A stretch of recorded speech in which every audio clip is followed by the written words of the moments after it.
July ৩৬, target ছিল ৩২। আমরা চাই একটা স্বনির্ভর ন্যায়নিষ্ঠ একটা রাষ্ট্র ব্যবস্থা।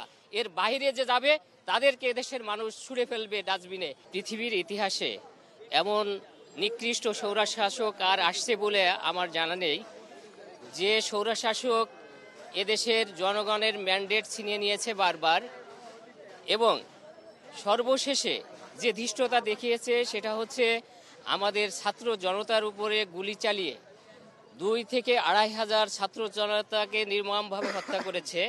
পাশাপাশি অনেক ছাত্রছাত্রী পঙ্গুত্ব বরণ করেছে, কারোর হাত হারিয়েছে, পা হারিয়েছে, চোখ হারিয়েছে, অনেকে আছে এখনও মুমূর্ষ অবস্থায় বিছানায় রয়েছে।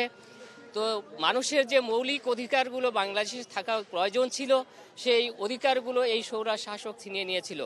একে একজন লৌহ মানবী বললে ভুল হবে না, পৃথিবীর সবচেয়ে নিকৃষ্ট শাসক বললে ভুল হবে না। তো সে এখনও ইন্ডিয়াতে বসে এদেশের বিরুদ্ধে উস্কানিমূলক কথাবার্তা বলে যাচ্ছে। এদেশে অশান্তি সৃষ্টি করার যে প্রচেষ্টা সে এখনও চালিয়ে যাচ্ছে।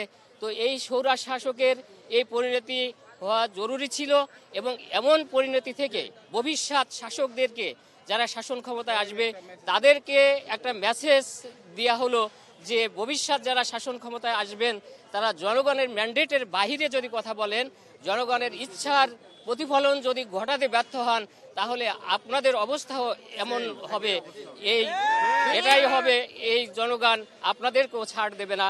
আমরা চাই একটা স্বনির্ভর, শান্তি শৃঙ্খলিত, আদর্শ, ন্যায়নিষ্ঠ একটা রাষ্ট্র ব্যবস্থা। এর বাইরে যে যাবে তাদেরকে দেশের মানুষ ছুঁড়ে ফেলবে ডাস্টবিনে, এমনি ভাবেই। ধন্যবাদ আপনাদেরকে।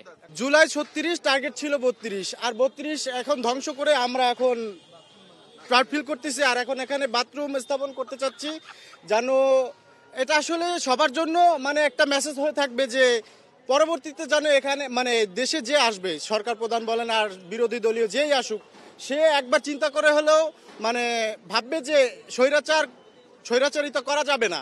স্বৈরাচারিতা করলে তাদের পরিস্থিতি এরকম হতে বাধ্য হবে।